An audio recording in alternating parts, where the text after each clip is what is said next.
ವಾಹ್, ಯಾಕೆ ಈಗ ಬಂತ ಸ್ವಾದ? ಖಂಡಿತ ಈಗ ಬಂತು ಅಸಲಿ ಸ್ವಾದ. MDH chunky chaat masala life ಅಲ್ಲಿ ಅಸಲಿ ಸ್ವಾದ ತರುತ್ತೆ. ಅಸಲಿ ಮಸಾಲ MDH. ಧರ್ಮಸ್ಥಳದಲ್ಲಿ ಅಸ್ಥಿಪಂಜರ ಶೋಧಕ್ಕೆ ಇಂದೇ ಬೀಳುತ್ತಾ ತೆರೆ.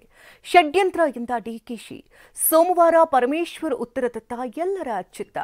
ಧರ್ಮಸ್ಥಳ ಪರವಾಗಿ ಇಂದು ಬಿಜೆಪಿ ಚಲೋ. ಈ ಸುದ್ದಿಯನ್ನು ನೋಡೋಣ ಧರ್ಮಸ್ಥಳ ರಾಜಕೀಯ ನ್ಯೂಸ್ ಟಾಪ್ನಲ್ಲಿ.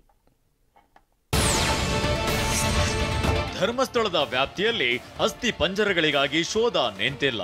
ಈವರೆಗೆ ಮುಸುಕುದಾರಿ ಹೇಳಿದ 17 ಸ್ಥಳಗಳಲ್ಲಿ ಅಗೆದು ಬಗೆದು ಶೋಧಿಸಲಾಗಿದೆ. ಆದರೆ 6ನೇ ಪಾಯಿಂಟ್ನಲ್ಲಿ ಮಾನವನ ಅಸ್ಥಿಪಂಜರ ಸಿಕ್ಕಿದ್ದು ಬಿಟ್ರೆ ಬೇರೆಲ್ಲೂ ಯಾವುದೇ ಕುರುಹು ಸಿಕ್ಕಿಲ್ಲ. ಆದ್ರೀಗ ಈ ಶವಶೋಧದ ಪ್ರಹಸನ ರಾಜಕೀಯ ಸಂಘರ್ಷಕ್ಕೆ ಕಾರಣವಾಗಿದೆ.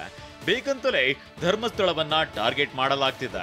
ಹಿಂದೂಗಳ ಭಾವನೆಗೆ ಸರ್ಕಾರ ಧಕ್ಕೆ ತರ್ತಿದೆ. ಮುಸುಕುದಾರಿ ಹಿಂದೆ ದೊಡ್ಡ ಗ್ಯಾಂಗ್ ಇದೆ ಅಂತ ಬಿಜೆಪಿ ಆರೋಪಿಸಿದೆ. ಧರ್ಮಸ್ಥಳ ಬೆಂಬಲಿಸಿ ಇಂದು ಧರ್ಮಸ್ಥಳ ಚಲೋ ಕೂಡ ಕೈಗೊಳ್ತಿದೆ. ಧರ್ಮಸ್ಥಳದ ವಿರುದ್ಧ ದೊಡ್ಡ ಷಡ್ಯಂತ್ರ ನಡೀತಿದೆ ಅಂತ ಡಿಸಿಎಂ ಡಿಕೆ ಶಿವಕುಮಾರ್ ಹೇಳಿರೋದು ರಾಜಕೀಯ ಜಟಾಪಟಿಗೆ ಟ್ವಿಸ್ಟ್ ಕೊಟ್ಟಿದೆ.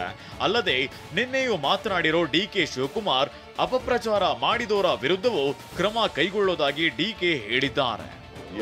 ಯಾರು ಕೂಡ ಸುಳ್ಳು ಮಾಡಿ ಷಡ್ಯಂತ್ರ ನಡೆಸಿ ಅಪಮಾನ ಅಪಚಾರ ಯಾವುದೇ ಧಾರ್ಮಿಕವಾದಂಥ ವಿಚಾರ ಇರ್ಬೋದು, ಯಾವುದೇ ವ್ಯಕ್ತಿಗಳಿರ್ಬೋದು ಮಾಡಬಾರ್ದು ಅನ್ನೋದು ಮುಖ್ಯಮಂತ್ರಿಗಳು ಈಗಾಗಲೇ ನಮಗೆಲ್ಲರೂ ಕೂಡ ತಿಳಿಸಿದ್ದಾರೆ. ಇದರ ಕಟ್ಟುನಿಟ್ಟಿನ ಕ್ರಮವನ್ನು ಕೈಗೊಳ್ಳಬೇಕು ಅನ್ನೋದು ಕೂಡ ನಮ್ಮ ಸರ್ಕಾರದ ಒಂದು ದೊಡ್ಡ ಚಿಂತನೆ.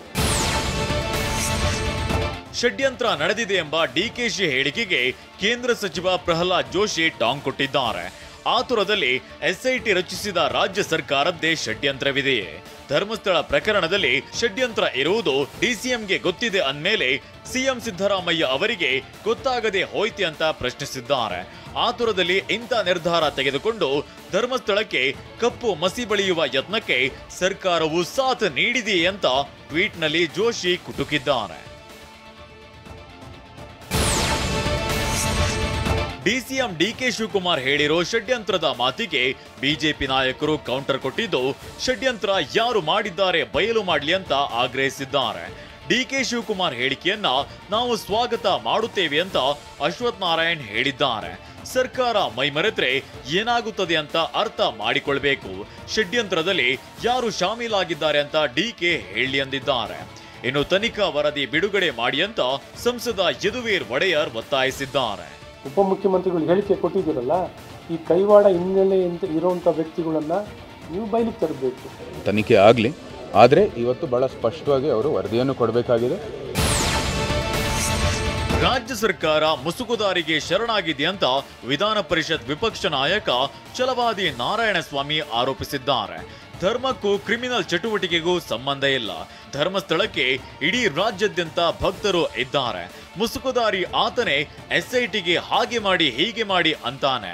ಮೊದಲು ಆತನನ್ನ ಬಂಧಿಸಿ ತನಿಖೆ ಮಾಡಬೇಕು ಅಂದ್ರು. ಇನ್ನು ಅನಾಮಿಕ ಏನೋ ವಿಕ್ರಮಾದಿತ್ಯದ ಬೇತಾಳನ ಅಂತ ಶಾಸಕ ಶ್ರೀವತ್ಸ ಪ್ರಶ್ನಿಸಿದ್ದಾರೆ. ಅನಾಮಿಕನು ಎಸ್ಐಟಿಗಿಂತ ಮೇಲಿದ್ದಾನೆ. ಅಂದ್ರೆ ನಾನು ಇದರಲ್ಲಿ ಭಾಗಿಯಾಗಿದ್ದೀನಿ ಅಂದಮೇಲೆ ಅವನನ್ನ ನೀವು ಅರೆಸ್ಟ್ ಮಾಡಬೇಕು. ಈ ವಿಕ್ರಮ್ ಅವ್ರ ಬೇತಾಳ ಕಥೆ ತರ ಆಗಿದೆ. ಅನಾಮಿಕ ಅಂದ್ರೆ ಯಾರು, ಅವನ ಹಿನ್ನೆಲೆ ಏನು, ನಾಳೆ ಅನಾಮಿಕನ ಬಗ್ಗೆ ಅವನು ಮೆಂಟಲ್ ಅಂತ ಹೇಳಿ ನೀವು ಬಿಡ್ತೀರಾ ಅನ್ನುವಷ್ಟರ ಮಟ್ಟಿಗೆ ನನ್ನ ವಿಧಾನಸಭೆಯಲ್ಲಿ ಚರ್ಚೆ ಆಗಿದೆ. ಮತ್ತೊಂದೆಡೆ ಧರ್ಮಸ್ಥಳ ವಿಚಾರ ಸರ್ಕಾರಕ್ಕೆ ತಿರುಗು ಬಾಣವಾಗ್ತಿದ್ದಂತೆ ಸಚಿವರನೇಕರು ಡ್ಯಾಮೇಜ್ ಕಂಟ್ರೋಲ್ಗೆ ಯತ್ನಿಸಿದ್ದಾರೆ. ಈ ಬಗ್ಗೆ ಮಾತನಾಡಿರುವ ಸಚಿವ ಡಿ ಸುಧಾಕರ್, ಡಿಸಿಎಂ ಡಿಕೆಶಿ ಹೇಳಿಕೆಯಲ್ಲಿ ಸತ್ಯಾಂಶವಿದೆ. ಮುಸುಕುದಾರಿ ಮತ್ತು ಅವರೆಲ್ಲ ಫ್ರಾಡ್ಸ್, ಬ್ಲಾಕ್ ಮೇಲರ್ಸ್ ಅಂದಿದ್ದಾರೆ. ಇನ್ನು ಪಾರದರ್ಶಕವಾಗಿ ನಿಷ್ಪಕ್ಷಪಾತವಾಗಿ ತನಿಖೆ ನಡೆಯುತ್ತಿದೆ ಅಂತ ಸಚಿವ ದಿನೇಶ್ ಗುಂಡೂರಾವ್ ಹೇಳಿದ್ದಾರೆ. ಉಪಮುಖ್ಯಮಂತ್ರಿಗಳಿರ್ತಕ್ಕಂಥದ್ರಲ್ಲಿ ಸತ್ಯಾಂಶ ಇರುತ್ತೆ, ಅವ್ರ ವಿಚಾರ ಪೂರ್ತಿ ಗೊತ್ತಿರುತ್ತೆ. ಸೊ ಆ ರೀತಿ ಸ್ಟೇಟ್ಮೆಂಟ್ ಮಾಡಿದ್ದಾರೆ. They are all frauds, blackmailers. ಈಗ ಎಲ್ಲ ವಿಷಯಗಳು ಹೊರಗೆ ಬರ್ತಾ ಇರೋದ್ರಿಂದ ಇದನ್ನು ಹೇಗೆ ಅವರ ರಾಜಕೀಯ ಲಾಭಕ್ಕೆ ಉಪಯೋಗಿಸ್ಕೋಬೋದು, ಇದು ಅವ್ರ ಲೆಕ್ಕಾಚಾರ. ಇದೆ ನಮ್ಗೆ ಅದು ಬೇಕಾಗಿಲ್ಲ. ನಮಗೆ ನಿಜಾಂಶ ಹೊರಗೆ ಬರಬೇಕೇ ಹೊರತು ಇದು ಲಾಭ ನಷ್ಟದ ಪ್ರಶ್ನೆ ಅಲ್ಲ.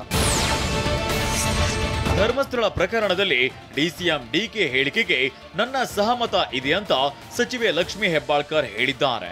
ಉಡುಪಿಯಲ್ಲಿ ಮಾತನಾಡಿದ ಅವರು, ನಾವೆಲ್ಲರೂ ಧರ್ಮಸ್ಥಳ ಮಂಜುನಾಥೇಶ್ವರ ಕ್ಷೇತ್ರದ ಭಕ್ತರು.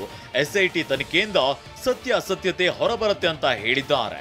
ಇನ್ನು ನ್ಯಾಯಾಲಯದ ಮೂಲಕ ವಿಶೇಷ ತನಿಖಾ ತಂಡ ರಚನೆಯಾಗಿದೆ ಅಂತ ಸಚಿವ ಸಂತೋಷ್ ಲಾಡ್ ಹೇಳಿದ್ದಾರೆ. ಅನಾಮಿಕ 100 ಶವಗಳನ್ನ ಹೂತಿದ್ದೇನೆ ಅಂತ ಹೇಳಿದ್ದಾನೆ. ಯಾವ ಸಮಯದಲ್ಲಿ ಏನಾಗಿದೆಯೋ ಗೊತ್ತಿಲ್ಲ ಅಂದ್ರು. ಇದು ಷಡ್ಯಂತ್ರ ಅದೆಲ್ಲ ನಮ್ಮ DCM ಅವರಿಗೆ ಚೆನ್ನಾಗಿ ಗೊತ್ತಿದೆ. ನೋಡಿ, ಅದು ಏನು ಷಡ್ಯಂತ್ರ ಅಂತ ಹೋಮ್ ಮಿನಿಸ್ಟ್ರು, ಯಾಕಂದ್ರೆ ಬಹಳಷ್ಟು ಡೀಪ್ ರೂಟೆಡ್ ಆಗಿ ಇದು ತನಿಖೆ ಆಗ್ತಾ ಇರೋದ್ರಿಂದ ಹೋಮ್ ಮಿನಿಸ್ಟ್ರಿಗೆ ಇದ್ರ ಬಗ್ಗೆ ಗೊತ್ತಿರುತ್ತೆ. ಧರ್ಮಸ್ಥಳದಲ್ಲಿ SIT ತನಿಖೆಯನ್ನ ಬಿಜೆಪಿ ಹೋರಾಟದ ಅಸ್ತ್ರ ಮಾಡಿಕೊಂಡಿದೆ.